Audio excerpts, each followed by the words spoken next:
And I have an exciting addition to these live streams, to this daily homeroom, which is a team member from our group that partners with schools and districts and tries to get communications out to parents. And that is Dan. Dan, are you there? There's Dan. And he's going to help us out, try to answer our questions together. He's also going to be looking at the message boards on the various social media channels that this is being streamed out to try to surface up the questions that might be useful for as many people as possible. Just to get everyone up to speed on what this is, especially if this is your first time.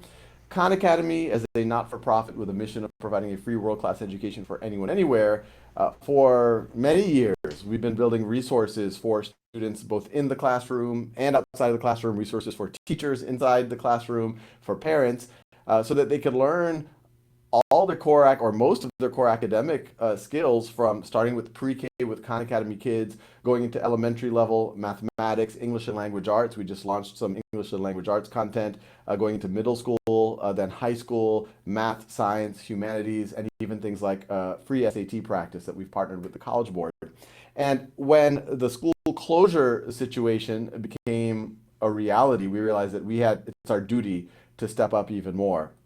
And so we've been trying to create more and more supports for teachers, parents, and students to navigate this crisis.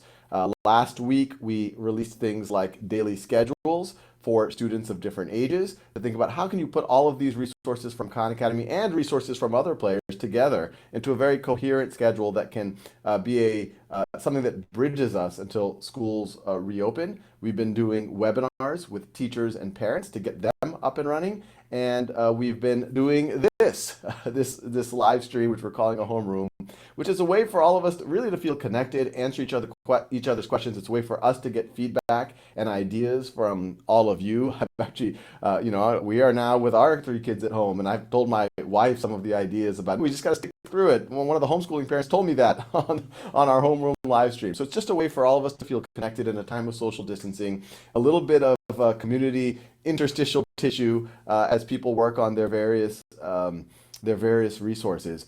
And so with that, I encourage you, students, parents, and teachers, put your questions, your comments, your ideas on the message board below, wherever you're seeing this, whether it is on Facebook, whether it is on YouTube or Twitter. And Dan and I are going to get to them and try to answer them. And I'll start with a few quick ones. See, this is from Sonia. Sal, will you be making any more meditation videos, maybe one for parents and for teachers? I need these now more than ever. You can even read the phone book. Well, that's very generous that you'd like me that you'd be willing to listen to me read the phone book. I think you would get tired of that. But no, that's a good catalyst, and I would love to do that. For those of y'all who don't know, I've gotten serious about meditation over the last couple of years, and meditation can evoke different images in a lot of people's minds. Some people view it as a spiritual thing or a religious thing, but here we're just talking about it in the most general possible way, which is just a toolkit to help for us to become aware of our thoughts, to help still our minds, for coping with some of what many of us are going through right now. And the first meditations we put out, this is actually only a few weeks ago, what were around student meditations for dealing with things like stress and procrastination. Many of you know that stress and anxiety were already at record highs for a lot of especially high school and college students, and so especially when it comes to test taking. And so we wanted to help with that. But this is a great idea, Sonia. I think we want to do that. Let's see. We have Leo says the questions in a unit test or course challenge, are they more difficult than other questions? It's a good question, Leo. So today, the way Khan Academy works is when you do an exercise, the exercise might ask you to do 5 questions. It's actually coming from a pool of 20 or 30 questions. And whether you're doing an exercise, a unit test, or quiz, it's coming from various pools of questions. When you're doing a unit test, you're doing multiple skills. So let's say a unit test has 15 questions in, or take 10 questions in it. It will then be sampling from a pool of 300 questions. So it is possible that you see questions that you have seen in the skill-focused practice or the quizzes, or if you're taking a course challenge in the unit test. But it's unlikely, in fact, it's very unlikely that you're complete repeats. And we've been doing a lot of analytics on this. We think that the unit tests and course challenges are actually very indicative of where you currently are in your journey. We are exploring things like making specialized unit tests and course challenges that can only be accessed in that way. But we're thinking about whether that will whether that will actually be significantly better than what is there. But that's the current thing that you have. Questions from Dan? I think Dan's got some stuff to share with us. Hi, thanks, Sal. So we have a great question from Shala Karimi. Apologies if I pronounce the name.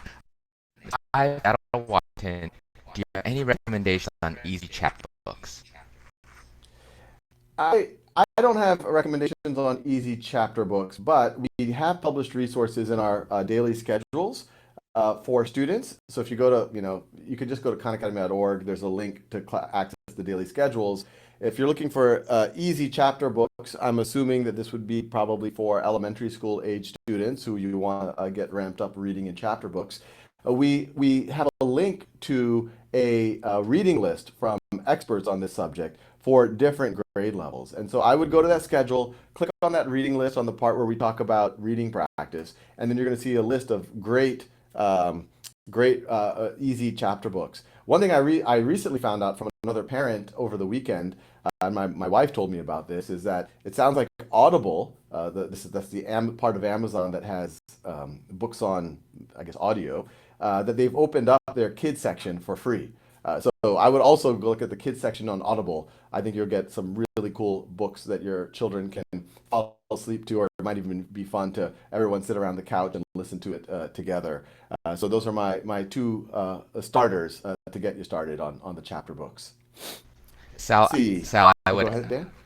Sal, I would add that the team's actually putting together a reading list, and hopefully we're hoping to get that out next week as well, broken up by age group and everything. So. Awesome. Yeah, so you can use those resources we've linked to. Obviously, Audible is audio versions of it, and as Dan just mentioned, we're going to make even clearer reading lists by grade level in literally coming days.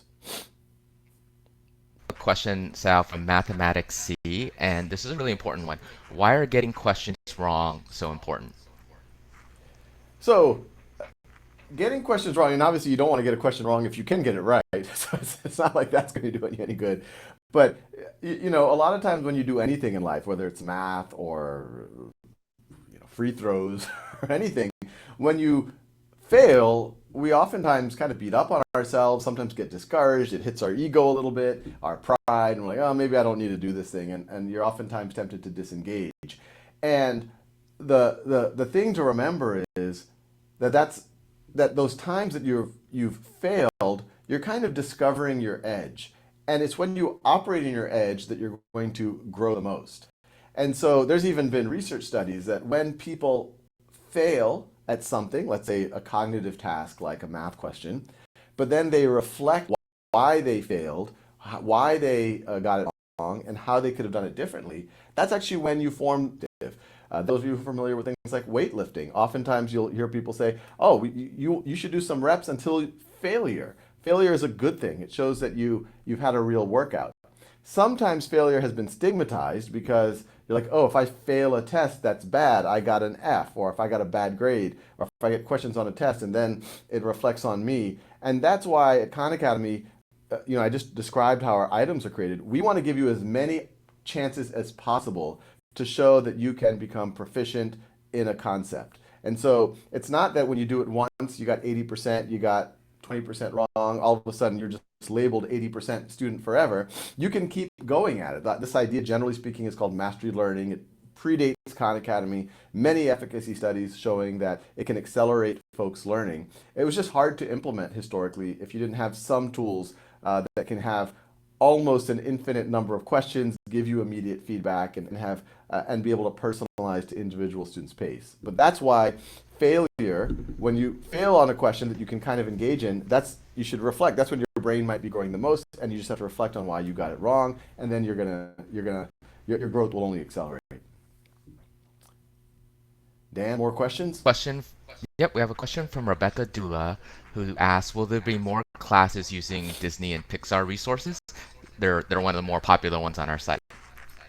Yeah, so for those of you who aren't aware of what Rebecca is referring to, we've had a partnership with Disney Pixar. I think we launched it about 5 or 6 years ago, where the Pixar team in particular said, "Hey, wouldn't it be cool if we could help expose students to how math, storytelling, and other things are part of the movie creating process?" And so we have this thing on Khan Academy called Pixar in a Box. And you could view it as an enrichment, but you can see how coding, how math, how writing are essential for creating some of the movies that we all know and love today. Rebecca, to answer your question, so we have Pixar in a Box. We don't have any plans right now for any new content like that, but definitely keep us posted. What are the things you like about Pixar in the Box? What are the things you want more of? And obviously, we can always consider possibilities. So Sal, we have a question. It's pretty relevant with school closures happening all over the world. TJ Kakwebi asks, will Khan Academy try to accommodate other countries' different subjects? So, great question, TJ. The simple answer is to yes, to a certain degree. I just had a interaction with our team in India. We actually have a decent sized team by our standards, about 14 people in India. And I was asking them how they're responding to the school closures there. And they've been doing very similar things to what we've been doing in the US, publishing schedules, being able to do more supports for teachers, parents, and students. And so those are obviously linked into Khan Academy India. There's also a fully Spanish version of Khan Academy, es.khanacademy.org, that is used in much of the Spanish-speaking world. I think this is a good push, and everything is so fluid. For all I know, the team might have already done it, but a lot of the resources that we have in English, we want to make sure that they're going to be available in Spanish as well. So that will serve a lot of the Spanish-speaking world. Same in Brazilian Portuguese. We have a lot of usage in Brazil. And we have 40 informal translation projects around the world in other languages. And so I look forward to coordinating with all of these, what we call our language advocates, and see how we can get similar resources in those geographies. They're going to be, in certain languages, we only have things like math localized, and other geographies like in Spanish-speaking Latin America, we have much more localized. But that's a really good push, TJ. Yeah, I would add that our content in Brazil is also standards aligned. It's aligned to the BNCC standards. So we're covered not just in the US. So Sal, we have a great question from Yanbo who asks, this is going to be a question that pops up frequently. How can I not be distracted? What's the optimal amount of time to study for a given subject? That's a good question, and I'm always asking it myself. There's an interesting. We had a researcher. I believe we published the video that came to our office about a year and a half ago, and she's pioneered something called which or she spreads word about what's called the Pomodoro Technique. It's called that because it's based on It was started by someone using a timer in the shape of a Pomodoro tomato, and the Pomodoro Technique is give yourself a fixed amount of time. Let's call it 20 minutes is what a lot of people talk about. And you literally can set a timer. Obviously, it doesn't have to be a timer in the shape of a Pomodoro tomato, but a timer, you could do it on your phone, you could do it on a computer. For 20 minutes, and say, okay, for this 20 minutes, I'm going to do focused work on whatever I need to work on. And then after you're done, set the timer again for 10 or 15 minutes to give yourself a break and actually force the break. Sometimes after 20 minutes, you feel like, oh, I could keep going. I'm in the zone, so to speak. And obviously, if you're really in the zone, you don't need to stop. But by knowing that you have that break, it actually makes that 20 minutes a lot more focused and a lot more productive. I know sometimes when I have large blocks of time and it's unstructured, I kind of can easily procrastinate, find things to delay with. But then all of a sudden, if I say, oh, wait, I have a meeting in 30 minutes, let me finish this right before I get, then I can be very focused. And so that's kind of in line with the Pomodoro technique. I think on top of that, especially with things like school closures and social distancing, the more that you can find a dedicated part of, a desk that you associate with doing work, you only do work there. Ideally, if you have enough space, it's quiet, etc., that would be a great addition as well. But I think it's, make a list of the things you need to do, have a schedule. We've obviously published some schedules, adapt them to your needs, and then set that timer and say, okay, this is my moment. I'm going to do this. When you do it, create a little checklist. You'll get a little dopamine hit with this, neurotransmitter that makes you happy when when you get that sense of accomplishment, then give yourself that break. That's important. And especially in times of social distancing, try to get a little physical exercise. If you can go outside, go for your walk with the social distance norms, so that, and then when you come back, you'll be that much more energized to have another 20-minute session. So Sal, we have a math and science teacher, Samir Najjar, and he asks, how can Khan Academy be helpful to me as I teach my students? Well, that's a big question, Samir. If we were talking pre-COVID-19, and what I'm saying is still true with COVID-19 and hopefully post-COVID-19, our whole focus was to support teachers like you. And every teacher we talk to talks about the scenario that they get students at a certain grade level. Every student has different gaps. Some of them are ready for the material. Some of them need to remediate some concepts from before grade level. Some of them are ready to move ahead. And if you're just one teacher in a classroom of 25, 30, 35 students, it's very hard to address the particular needs of each of them. In ed school, it's taught that differentiation is a great practice, but in practice, it's actually very hard to do it when you don't have proper supports.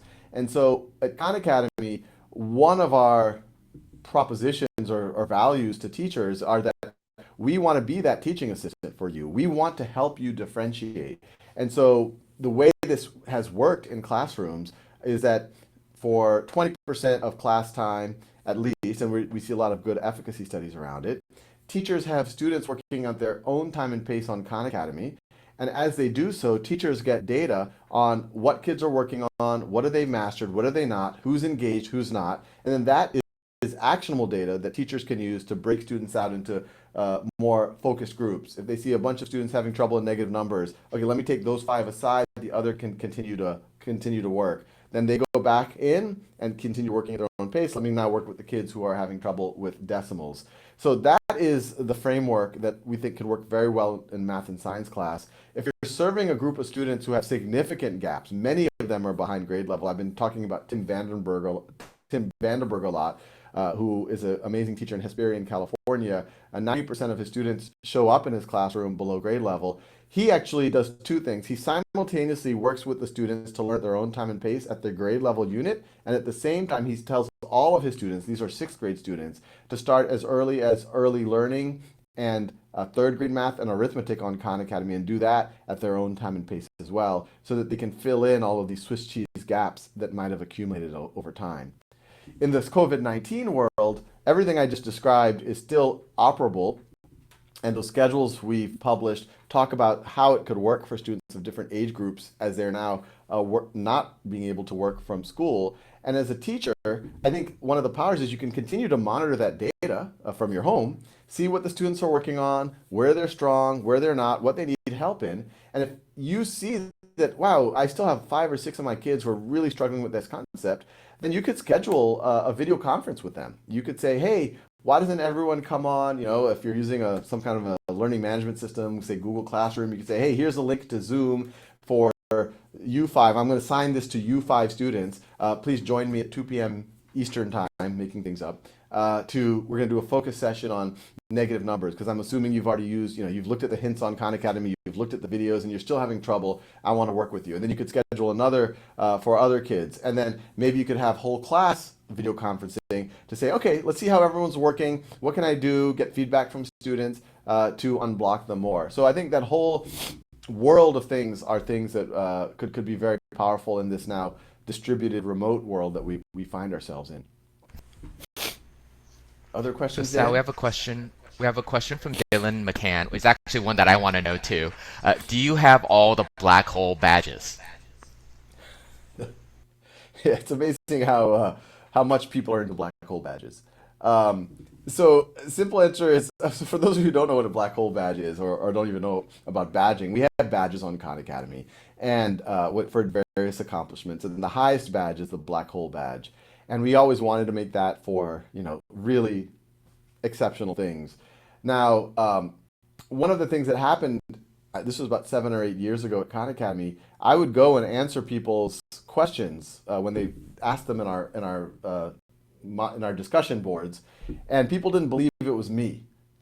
And so we needed some way to give evidence to people that account was actually my account. And so what we did is we gave me a black hole badge called the "This is Sal" black hole badge. And I think then the engineer who did that, he just was trying to maybe butter me up, and he gave me a couple of more black hole badges. And so I am one of the few people who has a black hole badge. I believe there are others, and there's in different times in history different ways to address it. But given how many questions I get about black hole badges from students, I do think all of us at Khan Academy have a duty to you to be clearer about what it takes to achieve one, and how you can get there, because it seems like that is motivating for a lot of folks. Great, thanks, Sal. We have a question from another teacher, Charlene Seuss. My students, our students at Khan Academy use Khan Academy mappers for math. Love it. Is there a plan for Khan Academy to do this with reading? That's a great question. So, for those of all who don't know what that is, there's something called the MAP growth assessment that's taken by 20% of grades 3 through 8th students in the United States. And it measures student growth, which is a really powerful thing. In fact, most of the efficacy studies that we use to measure Khan Academy's efficacy, we use the MAP growth assessment. They're run by this nonprofit called the NWEA, and they really are the gold standard in growth. And so the mappers was actually a very simple, it was actually a hackathon project from some of our team members a couple of years ago, to be able to say, hey, if a student is scoring in this range on the map, what might be appropriate for them to work on Khan Academy. What we've done since then is we've actually reached out to the NWEA, and we formed a partnership with them. And what we're rolling, which is a more partnership where it's actually integrated with the MAP assessment. And that's something that we're doing with districts. And so for any of you teachers out there, and what happens is students take the MAP assessment, and it automatically populates personalized learning plans on Khan Academy. We call it the MAP Accelerator on Khan Academy. Teachers can adjust it. We really pride ourselves in our ability to give teachers agency, because they know the students best. But then students can work at their own time and pace. And then when they take the next MAP assessment, the growth that's measured, we can then start to see hopefully associations between the time on Khan Academy and the growth on the map. So the map acts for placement on Khan Academy for personalization, and then that work on Khan Academy, we can see how much it drives student growth. And so that is something, this is a new muscle we're building for Khan Academy, where we're doing it officially with districts. So if that's something of interest to folks, I encourage you to talk to your school principal, the district superintendent, and say, hey, we should think about doing this MAP Accelerator. And the reason why it's a district thing is, there's technical things like rostering and making sure that the student IDs all work throughout the district, so that it syncs well with things like the MAP assessment. The question is, are we going to go into English and language arts? So the simple answer is, we don't have plans on mappers to do that. But MAP Accelerator, we do have plans, and I hope that that will be available in the next several years, to answer your question. Other questions? So Sal, we have one more question before we have to close out today. So this one's from Lucas Moldrup. What do you think Khan Academy's biggest weakness is right now? Our biggest weakness. So I'm very aware of our many weaknesses. I could go through a huge list. I think there's a couple. We definitely have gaps in certain subjects and grades. People on this, I've talked about, we have Khan Academy Kids, which is reading, writing, social, emotional learning, and math. Then, math, the core of math we have from pre-K all the way through calculus and statistics. English and language arts is a new muscle that we are building. And there's only certain aspects of it that we can tackle with the modalities that we have on Khan Academy. So we have what's called a beta version, which is like almost a pre-release version of our English and language arts. It has reading comprehension passages. Students can answer questions, but it still doesn't have all of the mastery mechanics yet. Obviously, we haven't figured out ways to give students writing practice per se at those grade levels, so that's a gap. I think we need to figure out, middle school science. We have a gap there. I've recommended that a lot of middle school students could work on high school biology right now, because it's very relevant to the world, and I think they have the background to do it, to start learning about viruses and RNA and DNA. And I think, in high school, we actually have many more subjects, math, science, and humanities. I think there's more to add. I think another gap that, I think is super important is we are building tools that students can learn at their own time and pace. We can give data to students, to parents, and teachers, but we don't view that as a substitute for the live in-person interaction. As you heard from the previous teacher's question, Samir's question, the ideal is that this is used in conjunction with a live teacher or a parent, where if a student is stuck, they can get motivated to keep engaging, power through those failures, which are really powerful learning experiences. They can Teachers can take them into breakout sessions, and we were seeing a lot of success with that in physical classrooms that were doing, what you could call blended environments, where kids are working on Khan Academy and they're able to get either peer-to-peer help or help from their teachers. I think in this time of school shutdowns and the COVID-19 situation, I think that in-person interaction is even more important because we're all socially distant, but obviously we can't be in the same room together. And so that's why in our calendar and on this live stream, I've been saying it'd be amazing if teachers and parents and students could create video conferencing sessions in parallel to the Khan Academy sessions to be able to do some of that live in-person interaction. So I think that's a weakness for Khan Academy, but I think it can be complemented with other things. I think there's many other weaknesses. I could get into the detail of the product. Our team here, we have a big list of stuff that we hope to tackle over the next few years. And actually, that's a good segue for me to just kind of close out. In my closeout, first of all, thanks everyone for joining. As I've said in all of our live streams, I think this is now the sixth, seventh one that we've been doing. I hope you're finding this useful. I actually find this incredibly satisfying to stay connected with folks in a world where we are socially distanced. And if this can help people feel more connected, that's a huge, huge thing. And we are doing everything on our side that's possible to be able to step up to this crisis. We're seeing our server capacity, our load has gone up more than 2x. So things like our costs are going up. And I just want to remind everyone, we are a not-for-profit organization. We are funded through philanthropic donations. Many of the gaps, the weaknesses we just talked about on Khan Academy, these are things we would love to fill, but we need resources to do it. We need donations from folks across the board to make this a possibility. We've gotten incredible support from some corporate partners. If any of you are parents working distributed, try to get your corporations involved with us. Folks, Bank of America was the first to step up last weekend, followed closely by AT&T, Google.org, and then most recently, well, I'll announce it tomorrow. I'm not sure if it's public yet, but that's just kind of that's helping a lot, and we need more corporations. But our costs, our servers were millions of dollars before the crisis, and now they're going to be double that.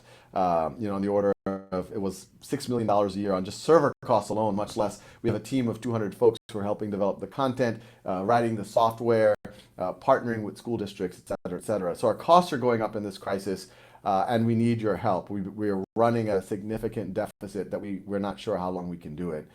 So anyway, thanks everyone for being a part of this. I will also close out with, stay safe, stay socially distanced. I'm going to work on those meditation videos because I think the most important thing is take care of yourself right now, and then that's going to put you in a position where you can start thinking about how you can take care of others. Thank you so much. Thanks for joining.